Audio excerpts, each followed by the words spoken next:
오늘 우리에게 주신 하나님의 말씀은 히브리서 12장 1절부터 2절 말씀입니다.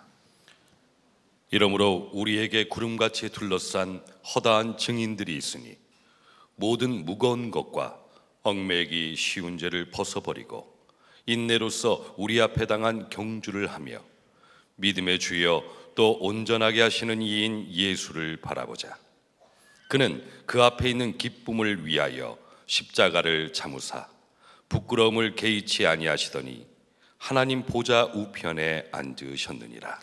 지난 신년 특별 집회 때 인천 방주교회를 담임하고 계시는 박보영 목사님이 저에게 오셔서 말씀을 전해주셨는데, 그 말씀 중에 참 제가 도전과 은혜를 받은 내용이 있었습니다. 그것은 방주교회 이야기인데, 목사님이 교우들에게 우리가 자기 힘으로는 참 어려운 교회, 일어나기 어려운 교회를 매주 나가서 그 교회에서 예배를 드리고 그 교회를 섬기고 세우는 일을 하자라고 도전을 하셨고, 이에 매주 600여 명의 성도들이 다른 교회에 나가서 그곳에서 예배를 드리고 섬기는 일을 하고 있다는 이야기를 하셨습니다. 참 대단한 일이죠. 그런데 이렇게 교회에서 다른 교회를 섬기러 성도들이 나가기 시작하니 이상하게도 매주 새 가족이 그렇게 많이 또 교회에 오더랍니다. 그래서 어느 한 주간에는 한 주에만 100여 명이 넘는 새 가족이 등록한 주가 있다고 말씀하셨습니다. 그런데 어느 날 그 교회의 스텝이 급하게 목사님을 찾아와 지금 교회에 큰일이 났다라고 심각하게 얘기를 하셨다고 합니다. 그래서 무슨 일이 큰일이냐 그랬더니 그 스텝이 하는 얘기가, 교회의 성도들은 많이 늘어나고 있는데 지금 헌금은 급속도로 줄고 있다라고 이야기를 하는 겁니다. 그래서 왜 그런가 했더니 목사님이 교회에서 다른 교회를 섬기고 세우는 일을 하는 것뿐만 아니라 헌금도 그 교회에다가 합시다라고 설교를 하셨는데, 정말 헌금할 만한 성도들, 또 교회를 섬길 만한 성도들이 이것에 순종해서 그렇게 지금 하고 있기 때문에 지금 우리 교회의 재정 상황이 말이 아닙니다. 그러면서 스텝이 부탁하기를, 목사님 제발 그 설교 하지 마세요, 이렇게 부탁을 했다고 합니다. 그런데 이 목사님이 그 이야기를 들으시다가 그렇게 마음이 기쁘시더랍니다. 그렇게 마음이 기쁜 것이, 야, 우리 교회가 너무 잘 됐다. 우리 교회 때문에 다른 교회가 살아나는 것이고 다른 교회가 우리 교회 때문에 힘을 얻는다면 그게 너무 잘 됐다. 나중에 우리 교회가 다 텅텅 비게 되면 그러면 그제는 하나님이 하늘의 축복을 우리에게 주실 것 아니겠느냐 라고 대답하셨답니다. 그러면서 그 스텝에게 다시는 이 문제로 나에게 찾아오지 않아도 되겠다라고 얘기하셨답니다. 목사님께 보고하러 왔다가 전혀 엉뚱한 이야기를 들은 것이죠. 제가 그 이야기를 듣다가 믿음이 다른 것이구나, 믿음이.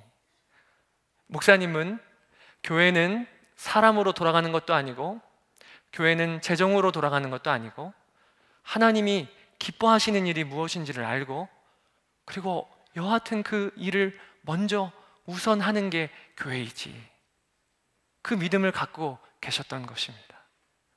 여러분, 믿음도 다 같은 믿음이 아닙니다. 오늘 이 자리에 예배하러 나오신 여러분들, 오늘 꼭 우리가 중요하게 분명의 말씀을 받고 오늘 하루 돌아가야 될 말씀이 하나가 있습니다. 그것은 우리가 삶을 살면서 그리고 또 신앙생활을 하면서 우리가 당하는 모든 문제, 거의 대부분은 믿음이 바뀌는 것이 그 해결의 열쇠라는 것입니다. 오늘 우리가 함께 읽은 히브리서는 유대교 공동체에서 예수님을 영접하고 그리고 기독교로 개종하였던 히브리인 성도들에게 하나님이 주신 서신서입니다. 그래서 신약 성경에는 그 원 제목이 히브리인들에게 라는 제목이 달려있는 성경입니다. 이 히브리서를 읽고 있는 성도들, 히브리인 성도들은 그들이 로마 곳곳에서 당하는 고난과 핍박이 말할 수 없이 컸습니다. 첫 번째는 유대교 공동체로부터 많은 핍박을 당했습니다. 정통 유대인들의 입장에서 보면 그들은 변절자이죠. 유대교 공동체에 있다가 믿음을 바꾸고 개종하여 기독교로 넘어간 것입니다. 그래서 그들이 무섭게 그들을 회유하고 핍박했습니다. 유대교 공동체가 구약에 기록되어 있는 율법과 제사와 성전의 문제를 가지고 하나님의 말씀이 이렇게 기록되어 있지 아니하냐라고 이 히브리인 성도들에게 이 말씀을 가지고 시험하였습니다. 그리고 이 일로 인하여 많은 성도들이 구원에 대하여 흔들리고 다시 유대교로 돌아가는 일이 벌어지기도 했습니다. 히브리서 2장 3절 말씀에 우리가 이같이 큰 구원을 등한히 여기면, 구원을 등한히 여기는 사람들이 교회 안에 등장한 것입니다. 그리고 히브리서 6장 5절 6절 말씀에 하나님의 선한 말씀과 내세의 능력을 맛보고도 타락한 자들이 교회 안에 일어나기 시작합니다. 내적으로는 이렇게 믿음이 흔들리는 일에 성도들이 어려움을 겪게 됩니다. 그리고 동시에 외적으로는 로마 당국으로부터 그들이 육체적으로 당하는 고난이 말할 수 없이 컸습니다. 그것에 대해서 다루고 있는 본문이 히브리서 10장 32절에서 34절입니다. 전날에 너희가 빛을 받은 후에 고난의 큰 싸움을 견디어낸 것을 생각하라. 혹은 비방과 환난으로서 사람에게 구경거리가 되고 혹은 이런 형편에 있는 자들과 사귀는 자가 되었으니 너희가 갇힌 자를 동정하고 너희 소유를 빼앗기는 것도 기쁘게 당한 것은 더 낫고 영구한 소유가 있는 줄 알미니라. 히브리인 성도들이 지금 비난을 당하고 사람들에게 구경거리가 되어지고 어떤 이들은 감옥에 갇히고 그리고 어떤 이들은 자기가 갖고 있었던 모든 소유를 다 잃어버리는 말할 수 없는 고난과 핍박 가운데 그 교회와 성도들이 처해 있는 것이 히브리서를 읽는 성도들이 당한 환경과 상황이었습니다. 그런데 여러분, 여기서 우리가 주목해 봐야 할 것이 있습니다. 말할 수 없는 고난을 당하고 있는 성도들에게 하나님이 어떠한 말씀을 주시는가 말입니다. 그것이 바로 믿음입니다. 하나님의 말씀은 히브리 성도들에게 필요한 것은 고난이 해소되고 핍박이 사라지는 것이 아니라 오히려 고난당하고 핍박당하는 것은 너무나도 당연한 것으로 받고 그들에게 진짜 필요한 것은 믿음이라고 하십니다. 그래서 히브리서는 그 어느 성경보다도 믿음이라는 단어가 많이 나옵니다. 명사로는 31회, 그리고 동사형으로는 98회나 쓰이고 있습니다. 우리가 잘 알고 있듯이 히브리서 11장은 그 한 장 전체가 다 믿음에 관련된 성경입니다.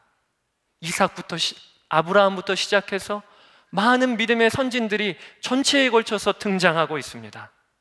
고난당하는 성도들이 정말 들어야 하고 붙들어야 할 것은 바로 믿음이라는 것을 우리가 알아야 합니다.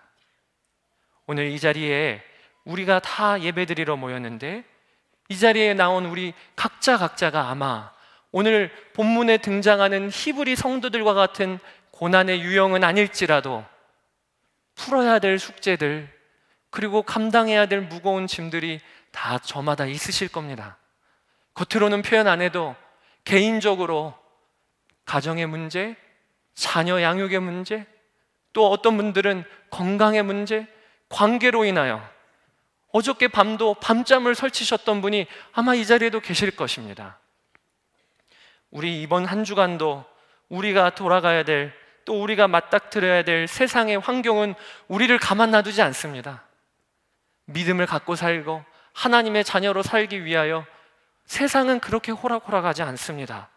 그런데 이때 우리가 알아야 될 것은, 우리에게 정말 필요한 것은 믿음이라는 것입니다. 진짜 문제는 문제가 있느냐 없느냐가 아니고, 그리고 그 문제가 크냐 아니냐가 아니고, 우리에게 진짜 문제는 지금 나에게 하나님이 주시는 믿음이 있느냐 없느냐가 진짜 문제입니다. 저는 고등학교 2학년 때 제 인생의 첫 번째 문제를 맞았습니다. 그것은 저희 아버지가 일하시다가 높은 곳에서 떨어지시고 낙상하셔서 폐가 다치시고 목뼈가 부러지시는 부상을 당하신 것입니다. 사람이 아무리 건강할지라도 그의 코끝에서 호흡이 5분 동안 멎는다면 그것은 곧바로 죽음입니다. 저희 아버지가 그날부로 뇌 상태가 되시고 식물인간이 되셨습니다.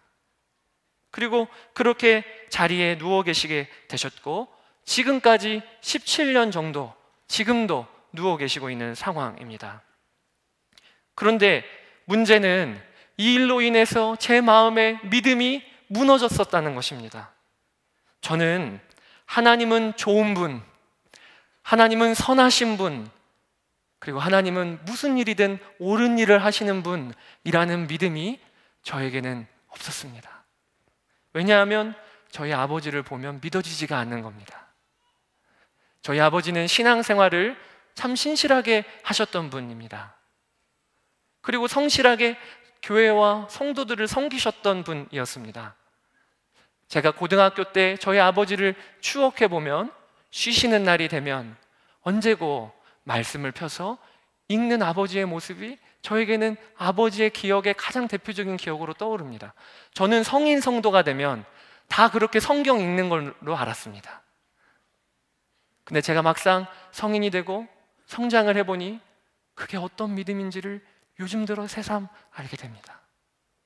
그런데 그렇게 성실하게 신앙생활 하시며 그리고 신실하셨던 아버지가 그의 인생의 3분의 1을 식물인간으로 누워 계신 것입니다. 제가 저희 아버지를 보면 하나님은 정말 선하신 분이신가?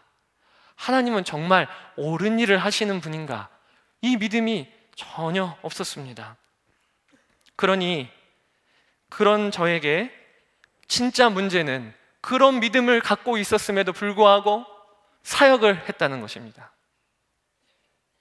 저는 신앙생활은 교회 열심히 다니고 그리고 사역자로서 열심히 봉사하고 성실하게 사역을 감당하면 되는 것인 줄 알았습니다. 믿음은 다 무너져 있는데도 말입니다. 그런데 그것이 문제인 것이 제가 가정을 이루고 자녀를 낳아보니 비로소 이제 드러나기 시작했습니다. 저희 큰아이가 어린이집을 갈 나이가 되었는데 제가 저희 큰아이를 어린이집에 못 보내겠는 겁니다. 어린이집에 가려고 보내려고 하니까 별의별 생각이 다 들었습니다. 아이가 어린이집을 타고 차를 타고 가다가 사고가 나면 어떡하지? 그리고 요즘에 우리가 모든 국민이 참 마음 아픈 소식이지만 어린이집에 갔다가 혹시 안 좋은 선생님을 만나면 어떡하지? 그러면 안 되잖아. 별의별 생각이 다 드는 것입니다. 그런데 이게 어느 정도 걱정하는 것과는 좀 차원이 다른 걱정을 제가 했습니다. 어린이집을 보내는 첫날 밥맛이 없었습니다. 아침밥을 먹는 둥 마는 둥 먹었는지 안 먹었는지도 모르게 먹고 제가 그날은 내가 데려다 줄게 하고 아이를 데리고 어린이집 앞으로 갔습니다. 그리고 그 문 앞에서 한동안을 들여보내지 못하고 실은 안수는 제가 받아야 되는 건데 제가 저희 아이의 머리에 손을 얹고 그렇게도 간절히 안수를 해줬습니다. 그리고 그 이후에도 들여보낼지 말아야 될지 아마 어린이집 앞에 있는 선생님이 보시고는 도대체 저 아버지는 뭐 하는 거야? 아마 이러셨을 겁니다.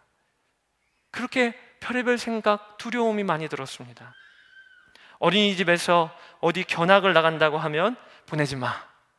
절대로 보내면 안 된다고 저희 아내에게 윽박을 질렀습니다. 저희 집은 사택과 사무실이 같이 붙어 있는데 저희 사무실에서 근무를 하다 보면 아이가 밖에서 노는 소리를 듣기 위해서 창문을 이렇게 열어둡니다. 그리고 아이가 밖에서 노는 소리가 들리면 그러면 업무를 편안하게 보고 갑자기 노는 소리가 안 들리면 일이 손에 잡히지 않는 겁니다. 그래서 올라가서 꼭 한번 확인하고 내려와야 그리고 다시 업무를 볼 수가 있었습니다. 저희 아내가 도대체 이해를 못하는 겁니다. 그런데 저 스스로가 이해가 잘 안 되는 겁니다. 내가 도대체 왜 이러지? 저는 나에게 가장 소중한 사람, 그리고 내가 가장 귀하게 여기고 사랑하는 사람에게 언제든지 무슨 일이 일어날 수 있어. 언제든지 예기치 않은 일이 일어날 수 있어. 이것에 대한 마음이 제 마음에 은근히 저도 모르게 자리를 잡고 있었다는 것을 몰랐습니다. 하나님은 내게 가장 소중한 것을 지키시는 분, 이 믿음이 제게 없었고 오히려 하나님은 정말 선하시다, 옳으시다, 그렇지 않은 것입니다. 저에게는 하나님은 옳지 않은 일도 하시는 분과 같은 그렇게 여겨지는 것입니다. 그러니 사역을 하는 사역자가 믿음이 이러니 어떻게 사역이 감당이 되겠습니까? 늘 어느 부분에 가서는 딱 막히는 것을 늘 경험했습니다. 그제서야 이게 문제가 있구나, 내 믿음이 뭐가 문제가 있구나. 그래서 작정 기도를 하기 시작을 했습니다. 그리고 나서 기도하면서도 마음이 너무 답답해서 제가 평소에 존경하는 한 목사님을 찾아가기로 결정을 했습니다. 아마 그 목사님은 이 일에 대하여 분명하게 하나님의 마음을 나에게 말씀해 주실 거야. 그리고 나서 제가 기도원으로 그 목사님을 찾아갔습니다. 답답한 마음으로 가서 저희 아버지의 문제를 놓고 목사님께 다 설명을 해드렸는데, 그것을 다 들으신 후에 목사님이 너무나도 제가 예상했던 것과는 다른 반응으로 말씀하셨습니다. 저에게 물어보시기를, 아버지가 예수님을 믿으셨나? 그래서 제가 대답했습니다. 예, 아버지가 예수님을 잘 믿으셨습니다. 그랬더니 목사님이 하시는 한마디 말씀이, 그래? 그러면 됐어. 그러면 된 거야. 라고 하시고는 전혀 엉뚱하게 그냥 저의 기도만 해주시고 돌아가 라고 하셨습니다. 제 마음이 꽤 서운했습니다. 왜냐하면 저는 그런 이야기를 들으려고 간 것이 아니기 때문에 그렇습니다. 아마 목사님이 저의 마음을 읽어주시지 못한 것에 대하여 꽤 서운한 마음이 들어 그렇게 거기서 다시 눈물을 머금고 내려왔습니다. 그런데 내려와서 집으로 돌아오는 차 안에서 운전을 해서 오는데 하셨던 말씀, 예수님을 믿으셨나? 그래? 그러면 됐어 라고 하는 이 말씀이 저에게 계속적으로 떠오르는 것입니다. 그러면서 제 마음이 풀어지더니 제 마음에, 그래, 그러면 된 거지. 그래, 그러면 된 거지. 아버지가 예수님을 믿으셨잖아. 그래서 하나님의 자녀가 되셨잖아. 그래, 그러면 된 거지. 아버지가 예수님을 믿으시고 저 하나님 나라의 백성으로 하나님이 선택하셨잖아. 그러면 된 거지. 그래서 이 땅에서는 15년 동안 저렇게 비참하게 누워 계신 것 같아도 저 하나님 나라에서는 150년, 15,000년 영원히 사랑하시는 예수님 품에서 즐거워하시면 그러면 된 거지. 그것이 보장된 것인데 그러면 된 거지. 저의 마음에 이 믿음이 막 부어지기 시작했습니다. 그리고 나서 그날 저의 모든 게 다 달라졌습니다. 내려오는, 운전해서 오는 길에 드디어 천국 소망이 무엇인지를 알게 되었습니다. 하나님 나라가 얼마나 우리에게 힘이 되는지를 알게 되었습니다. 의심 다 사라졌습니다. 하나님 언제나 선하신 분, 하나님은 언제나 옳은 일을 하시는 분, 하나님의 선택은 한치의 틀림도 없으신 분, 이게 그날 믿어지는데 제가 그날 차 안에서 비로소 주여, 제가 비로소 주의 종의 길을 갈 수가 있겠습니다 라고 하면서 내려왔던 기억이 납니다. 저에게 어떠한 상황도 바뀐 것은 없었지만 모든 게 다 달라졌습니다. 그것은 저에게 믿음이 부어졌기 때문에 그렇습니다. 여러분, 믿음은 정말 놀라운 것입니다. 믿음은 우리의 모든 것을 다 바꿉니다. 우리의 문제, 어려움이 아무리 커도 하나님이 주신 믿음은 그것을 덮어버립니다. 문제가 사라지는 것은 아니어도 믿음으로 충분히 덮고도 남습니다. 그것이 하나님이 우리에게 주시고자 하는 믿음입니다. 이 믿음을 여러분들이 오늘 다 이 믿음에 대한 눈이 열리게 되기를 축복합니다. 성경은 여기저기서 하나님의 자녀는 믿음으로 세상을 사는 사람들이라고 하셨습니다. 로마서 1장 17절 말씀에 복음에는 하나님의 의가 나타나서 믿음으로 믿음에 이르게 하나니 기록된 바 오직 의인은 믿음으로 말미암아 살리라 함과 같으니라.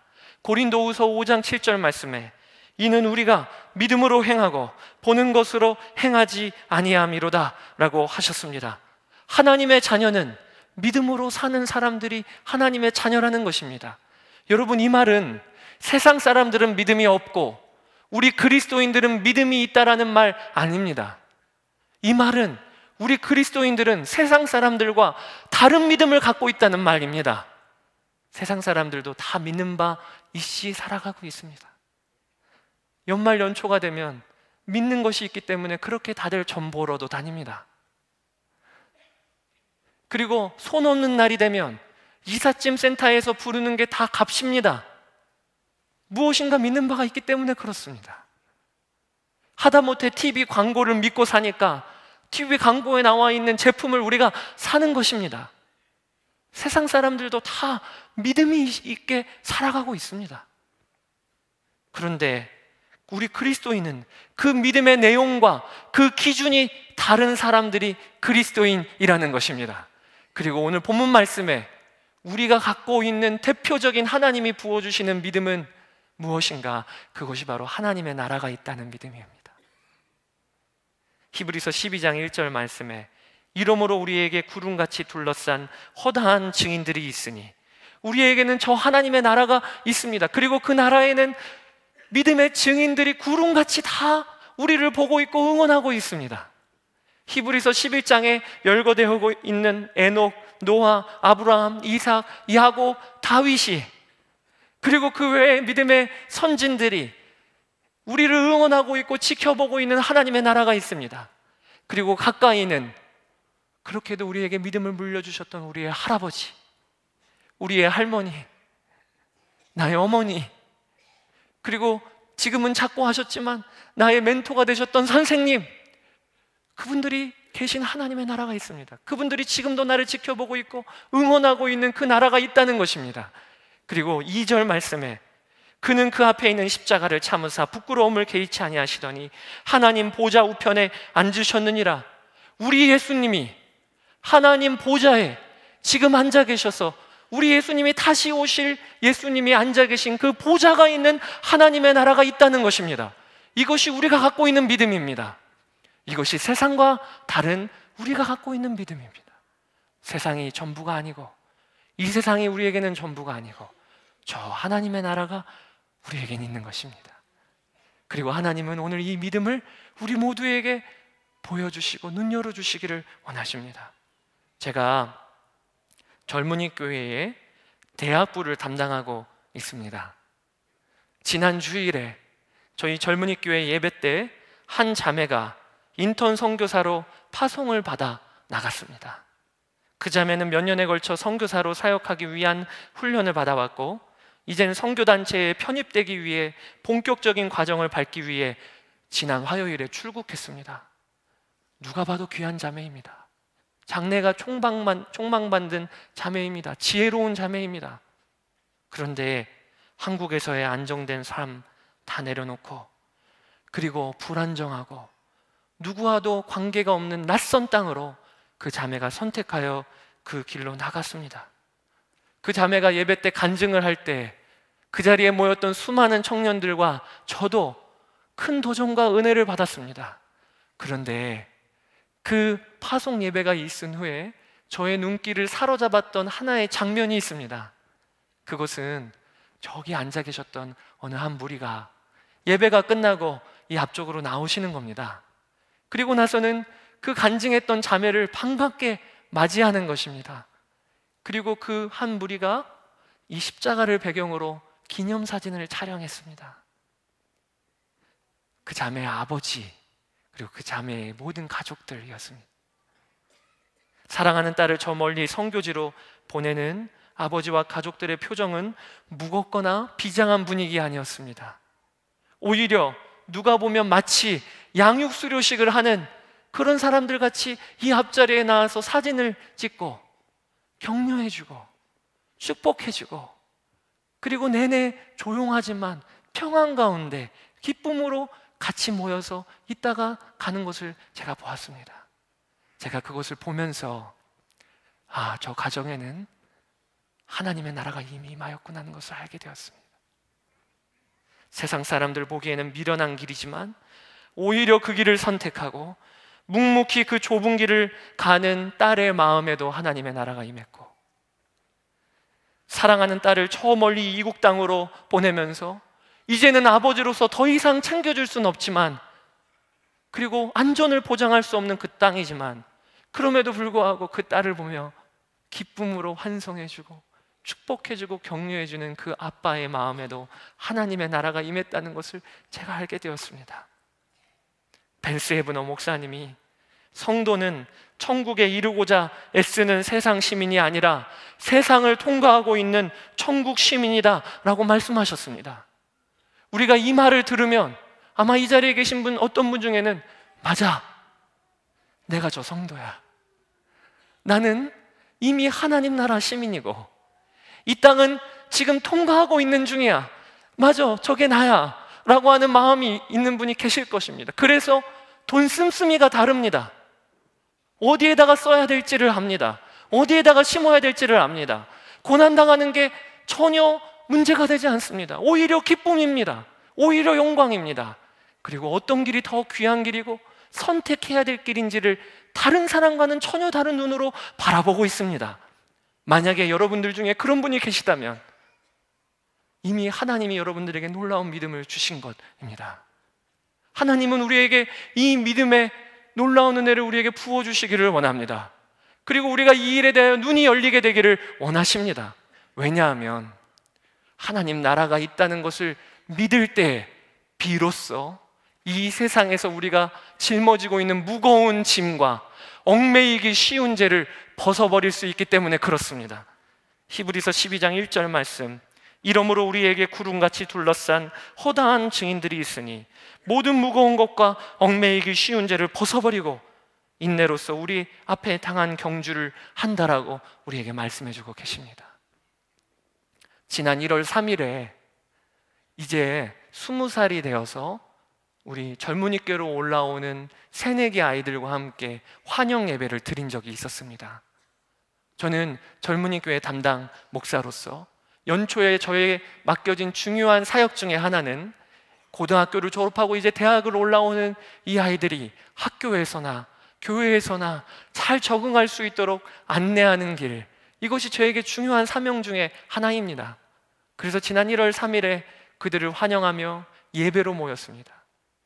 제가 간절히 기도하는 것, 하나님, 이 아이들에게 전할 하나님의 말씀을 주십시오 라고 말씀을 준비하고 있는데 제 마음이 너무 답답했습니다.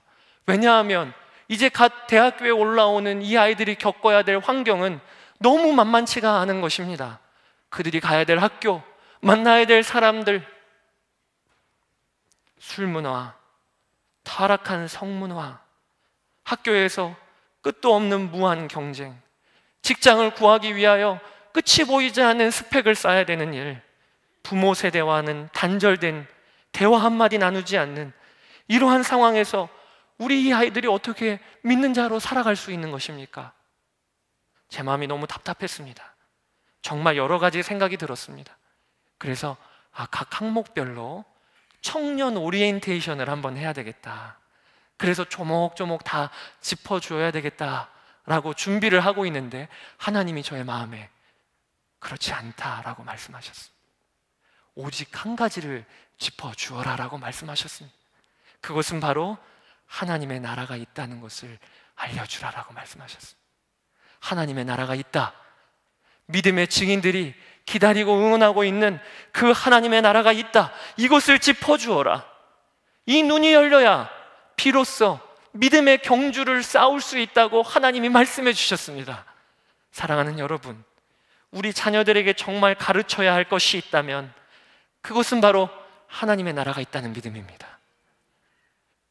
하나님의 나라가 있다는 믿음이 우리 자녀들에게 있어야 세상에서는 비록 실패할지언정 세상과 마귀의 종노릇하며 끌려다니지 않게 되는 것입니다. 그리고 진짜 귀하고 바른 길을 그제서야 비로소 택할 수 있는 것입니다. 그리고 오늘 말씀에 우리가 이 믿음을 소유하고 누릴 수 있는 길이 무엇인지를 하나님께서 알려주셨습니다. 히브리서 12장 2절 말씀, 믿음의 주요 온전케 하시는 이인 예수를 바라보자라고 하셨습니다. 예수 그분을 바라보면 우리 안에 하나님 나라가 있다는 믿음이 열린다는 것입니다. 부어진다는 것입니다. 예수님이 믿음의 주요 온전케 하시는 그분이라고 우리에게 말씀해주고 있는 것입니다. 아마 여러분 중에는 제가 이렇게 말씀을 드리면 이렇게 생각하시는 분이 계실 것입니다. 목사님, 다 아는 말씀입니다. 저희가 매주 들었던 말씀이지요. 저희 담임 목사님을 통하여 믿음의 주요 온전케 하시는 이인 예수님을 생각하며 살자, 바라보며 살자, 그분을 아침과 저녁으로 생각하고 영성일기도 쓰자. 우리는 이미 익히 들어서 알고 있는 말씀입니다. 우리가 이렇게 살면 믿음은 믿는다고 믿어지는 것이 아니라 믿음은 하나님께서 믿게 하시는 것이 믿음이다.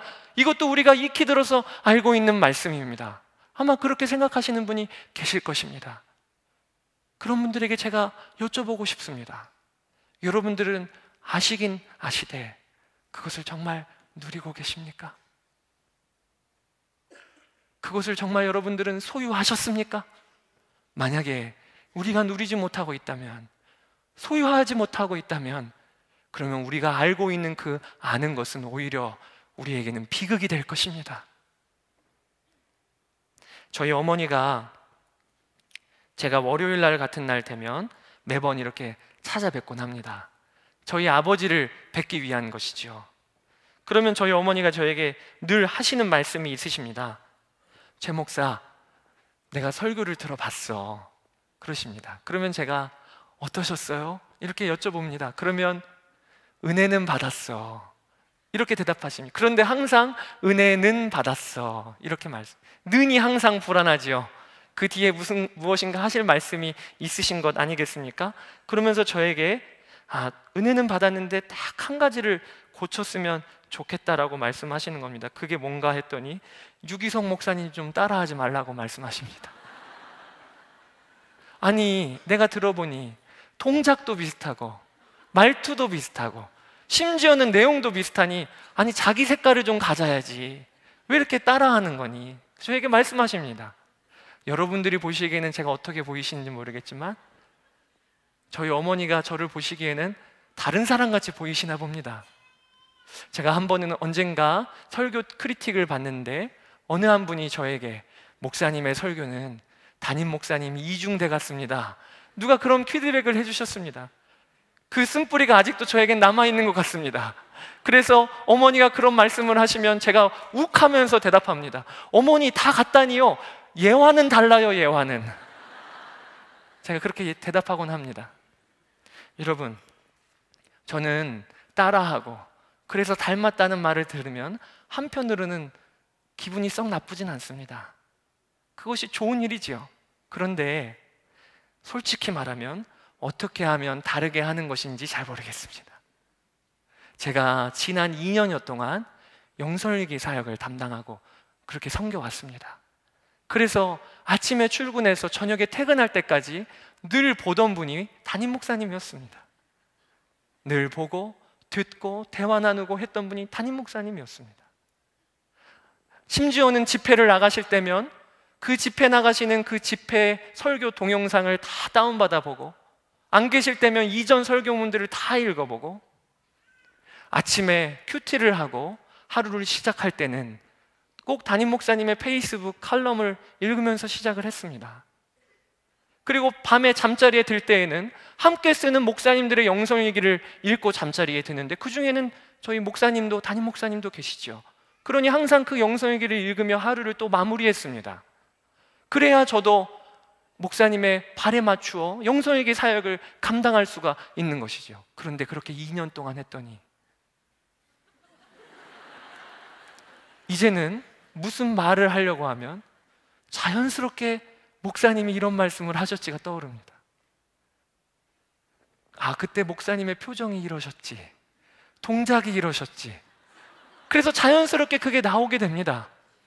그래서 솔직히 말하면 어떻게 해야 안 따라하는 것인지 아직은 잘 모르겠습니다. 여러분, 진짜 우리가 누군가를 바라보고 살고 누군가를 만나고 살면 다 달라집니다.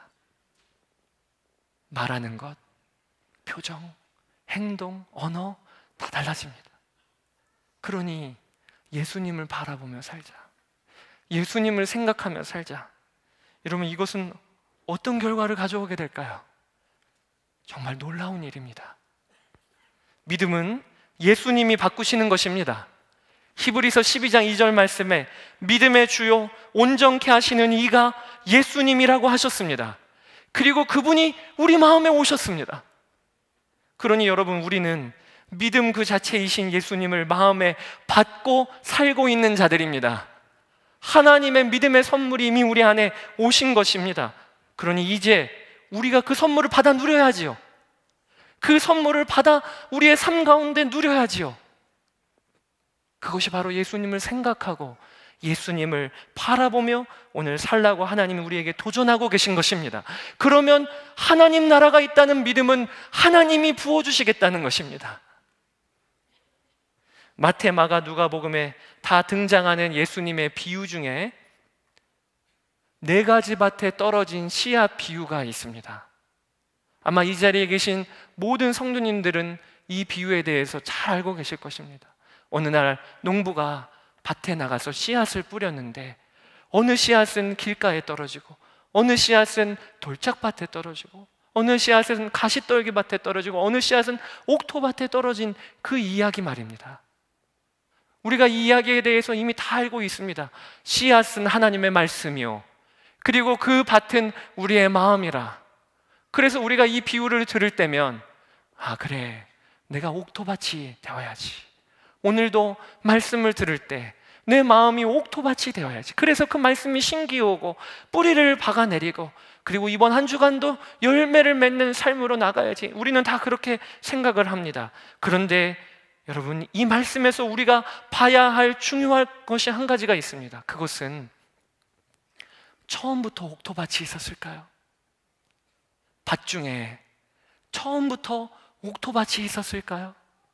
그렇지 않습니다.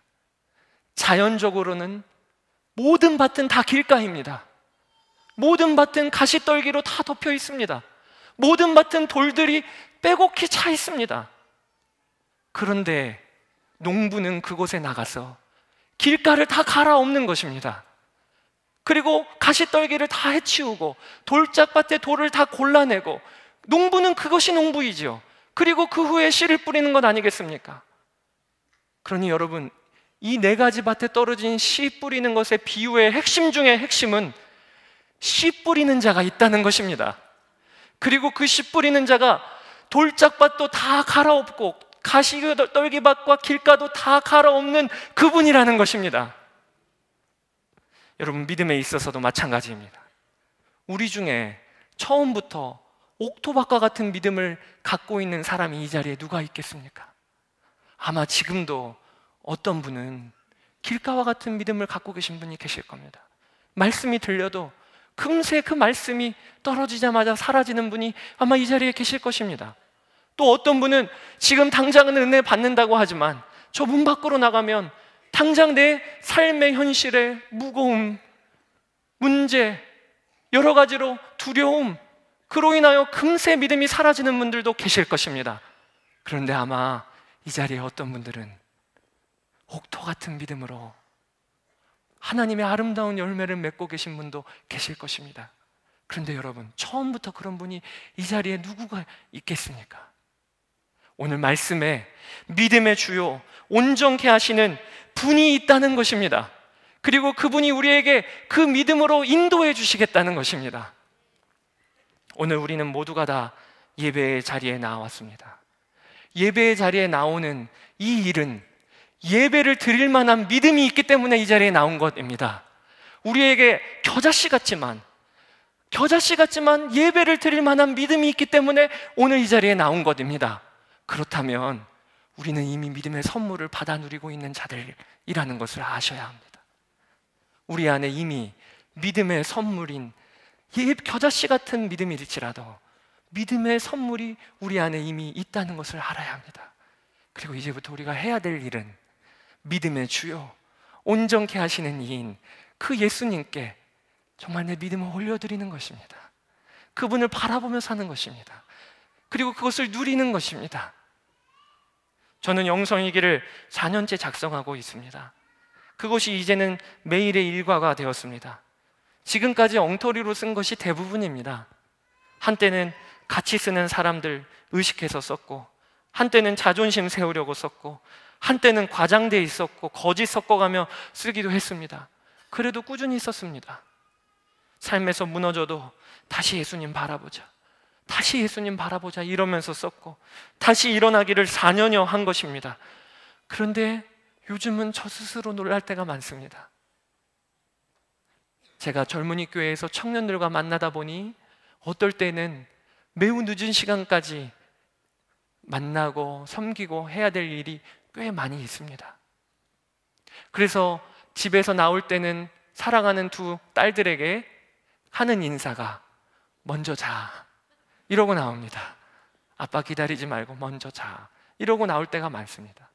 이번 주와 다음 주에 걸쳐서 지금도 젊은이 교회 동계 수련회가 진행이 되고 있습니다. 그 일을 섬기고 오고 왔다 갔다 하는 일이 육신적으로는 쉽지가 않습니다. 아마 이 자리에 나와 계신 우리 성도님들에 비하면, 어저께까지 그렇게 고단하게 일하고 오신 분들에 비하면 그게 무슨 어려움이겠습니까? 그러나 육신적으로 젊은이 사역이 쉽지가 않을 때가 많습니다. 그런데 제 마음은 이상하게도 너무나도 평안합니다. 그리고 너무 행복합니다. 왜냐하면 제가 만나는 한 청년이 하나님이 그렇게도 사랑하시는 귀한 양들이라는 것을 제가 알기 때문에 그렇습니다. 어느 순간 그렇게도 분주하고 피곤하고 바쁜 생활 가운데 제 안에 평안이 있고 제 안에 감사가 있고 이것을 발견할 때 저는 너무나도 좋습니다. 하나님 나라가 믿어지고 하나님의 나라가 믿어지고 그리고 주 예수님이 다시 오실 것이 믿어지고 하나님이 나를 사랑하신다는 것이 믿어지고, 그래서 무슨 길이 더 옳고 바르고 귀한 길인지가 전혀 달리 보이고, 어떨 때는 제 안에 이게 무슨 역사인가, 이게 도대체 언제 제 안에 이런 믿음이 생겼는지 정말 놀랄 때가 많습니다. 여러분, 예수님을 바라보고 사는 일, 그것은 우리의 믿음을 다 바꾸어 버립니다.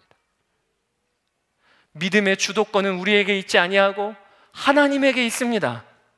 중국 내지 선교회의 설립자였던 허드슨 테일러는, 그는 누구도 가지 않았던 중국 내지로 아무런 후원 없이 믿음 하나만 가지고 그가 나아갔던 자입니다. 그래서 지금 중국 내지 선교회가 너무나도 놀랍게 일어났고 그로 인하여 중국이 복음화가 됐습니다. 그런데 그 허드슨 테일러는 늘 나는 예수님을 믿는다라고 고백하지 아니하고 믿는다라는 말을 바꿔서 이렇게 고백하였습니다. 나는 예수님의 신실하심에 매달린다 라고 표현했습니다.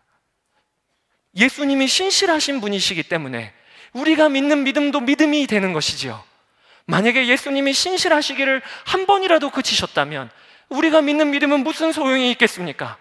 이게 허드슨 테일러가 갖고 있었던 믿음의 비밀이었습니다.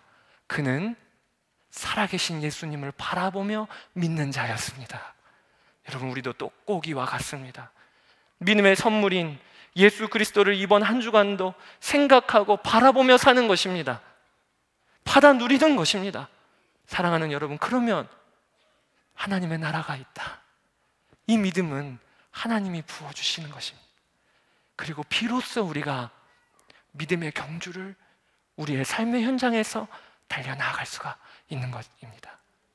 그렇게 되시기를 주의 이름으로 축복합니다. 그래야 여러분들의 가정에, 자녀들에게 하나님의 사람들은 하나님 나라가 있는 것을 믿는 것이요, 그로 인하여 선택하는 것이 다 달라지며 그로 인하여 무거운 죄와 얽매이기 쉬운 모든 무거운 짐을 벗을 수 있다는 것을 여러분들의 삶을 통하여 증거가 되길 주의 이름으로 축복합니다. 오늘 이 시간 함께 기도하기를 원합니다. 이 시간 우리 함께 기도할 때, 주님, 제 믿음의 눈이 완전히 열리기를 원합니다. 우리가 이 일을 위하여 기도했으면 좋겠습니다. 하나님의 나라가 있고 이 세상이 전부가 아니고 하나님의 나라가 있는 이 믿음을 제가 하나님 받아 누리게 하여 주시기를 원합니다. 세상에서 이 믿음으로 살게 되기를 원합니다. 오늘도 이 자리에 나와 있지만 문제가 겹겹이 쌓여 있는 성도들이 있습니다. 도저히 어떻게 해결해야 될지 모르는 성도들도 있습니다. 그런 분들이 계시다면 오늘 분명히 기도하셔야 합니다. 문제를 해결을 놓고 기도할 일이 아니라 넉넉히 덮는 믿음을 주시기를 원합니다. 문제가 되지 않는 믿음을 주시기를 원합니다. 우리가 이렇게 기도할 때에 이 시간 하나님께서 우리의 눈을 놀랍게 열어주실 것입니다. 우리가 이 시간 같이 기도함으로 하나님께 나아가겠습니다. 같이 기도하겠습니다. 좋으신 아버지 하나님, 우리 주님을 찬양합니다. 하나님 우리의 믿음의 눈이 완전히 열리게 되기를 원합니다. 하나님 주여, 사랑하는 성도들에게 하나님의 나라가 있는 믿음을 열어주시옵소서. 하나님의 나라가 있고 이 세상이 전부가 아니란 것을 하나님 우리가 믿음으로 받아 누리게 되기를 원합니다. 하나님 그래야 우리가 세상에서 담대하게 믿음으로 살아나가는 은혜가 있기를 원합니다. 얽매인 것과 무거운 죄를 벗어버릴 수 있는 용기를 주시기를 원합니다. 하나님 믿음의 경주를 달려나갈 수 있는 용기를 주시기를 원합니다. 하나님 오늘도 이 자리에 나왔을지라도 아버지 하나님 도저히 해결할 수 없는 겹겹이 쌓인 문제로 인하여 어려움을 당하는 성도들이 있습니다. 하나님 그들에게 문제를 넉넉히 덮는 믿음을 주시기를 원합니다. 하나님 오늘도 믿음의 주여, 온전케 하시는 이인 예수 그리스도를 바라보는 믿음의 눈을 열어주소서. 주여, 이 믿음을 받아 누리게 하여 주소서. 우리가 이 믿음을 받아 누리게 하여 주소서. 믿음의 선물을 받아 누리게 하여 주시옵소서. 오 주여, 사랑하는 성도들의 오늘 이 시간 눈을 열어주시고 마음을 다 바꿔주시고 믿음이 놀랍게 일어나게 하여 주시고 아버지 이번 한 주간도 넉넉히 믿음의 경주를 달려나아가는 은혜가 있게 되기를 원합니다. 오 주여, 역사하소서. 우리 안에 아버지 하나님 믿음이 바뀌는 은혜가 있게 하여 주소서. 그리하여 우리의 삶의 모든 부분들이 열리게 되고 바뀌는 역사가 있게 하여 주시기를 원합니다. 하나님 모든 악한 영의 권세 떠나가고 끊어지고 꺾이게 하여 주시고 우리가 아버지 하나님 이 땅에서 하나님 믿음으로 담대하게 믿음의 길을 걸으며 아버지 무거운 것, 얽매이기 쉬운 죄 벗어버리게 하여 주소서. 오 주여, 감사합니다. 주님 사랑이 많으신 아버지 하나님, 우리 주님을 찬양합니다. 주여, 우리가 이미 믿음의 선물이신 믿음의 주요 온전케 하시는 예수 그리스도를 벌써 받아 누리고 있는 자들입니다. 주여, 이것에 대하여 눈이 열리게 하여 주소서. 그리고 믿음을 누리게 하여 주소서. 사랑하는 모든 성도들에게 하나님의 나라가 있다는 믿음을 주님 열어주시기를 원합니다. 그리하여 고난당하는 것도 기쁨이요 무엇이 바른 선택인지 전혀 다르게 보이는 눈을 열어주시기를 원합니다. 그리하여 우리 주위에 있는 모든 이들에게, 특별히 우리의 자녀들에게 하나님의 사람이 바르게 걸어야 되고 마땅히 걸어야 될 길이 이 길임을 알려주는 자가 되기를 원합니다. 아버지 하나님, 오늘도 이 자리에 나와는 있지만 겹겹이 쌓인 문제로 인하여, 고난으로 인하여, 어려움으로 인하여, 말할 수 없는 하나님 어려움으로 인하여 이 자리에 나와 있는 성도들 있습니다. 하나님 은혜를 주시되 문제를 넉넉히 덮는 믿음을 주시기를 원합니다. 문제가 되지 않을 정도로 믿음이 넉넉히 덮이게 되기를 원합니다. 주여, 감사합니다. 오늘도 주를 사랑하는 마음으로 우리의 마음과 물질을 주님께 올려드립니다. 주의 나라를 위하여 귀하게 사용하여 주소서. 하나님께 드리고 드려도 드릴 것이 있으며 그것이 기쁨이 되어지며 다른 이들을 섬기고 나누어도 나눌 것이 있는 복된 길로 이끌어 주시기를 원합니다. 오늘도 열방에서 주의 복음을 증거하기 위하여 눈물로 무릎을 꿇는 선교사님들을 축복하여 주시고 고난당하는 교회와 성도들에게 새 힘을 주시기를 원합니다. 주님, 이 나라 민족이 통일을 준비하는 교회가 되게 하여 주시고 속히 하나가 되어지는 역사를 주옵소서. 감사드리며 예수 그리스도의 이름으로 기도드렸습니다. 아멘.